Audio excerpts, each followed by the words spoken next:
Welcome to part 2 of Tutomania, the series where I will bring you all the details you need to know in celebration of the 100th anniversary of the discovery of King Tutankhamun's tomb. Let's start with a look at the boy king himself and his early life. First, I want to preface this with the disclaimer about King Tut. He is probably the most researched Egyptian pharaoh of all time, but possibly also the most misconceived. There have been so many theories about his life, his death, his tomb, etc. So I'll be giving you the most widely accepted beliefs by current Egyptologists. When I talk about the actual discovery of his tomb, then I will go over some of the theories that they had about him at that time.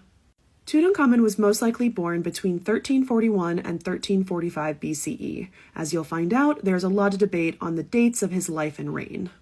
Through recent DNA research, we have identified his father as the mummy found in KV 55 in the Valley of the Kings, and his mother as the mummy known as the Younger Lady.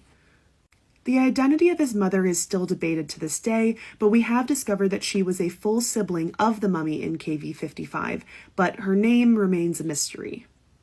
But the mummy in KV 55 and Tut's father is widely accepted to be Pharaoh Akhenaten.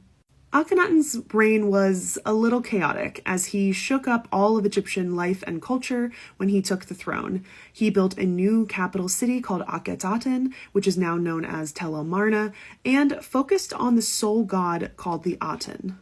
All of the royal family's names were changed to add the name of the Aten, which is why Tutankhamun was actually born Tutank-Anten, meaning the living image of the Aten.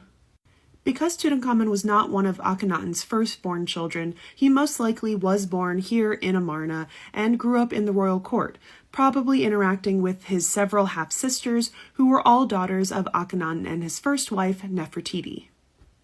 Very little is known about Tutankhamun's early life, but we do know that his nursemaid was named Maya, and she has actually featured Tutankhamun prominently in her own tomb. We would have expected Tutankhamun to have quite a lavish lifestyle, especially as the only known son of the pharaoh at the time. But interestingly, he is never pictured with his father Akhenaten. And honestly, imagery of Tut in Amarna is very scarce. There are countless images like this featuring Akhenaten and Nefertiti with their daughters, but Tut is nowhere to be found. This is especially odd because, if you might notice, the Amarnan art style is very different and breaks a lot of the typical conventions of Egyptian art, including showing loving embraces between family members. This may have something to do with him not being the son of Nefertiti, or even the widespread destruction of Amarnan art, or that princes weren't really featured prominently next to their fathers. Check out the next video where I'll talk about the death of Tutankhamun's father and Tut's own rise to the throne.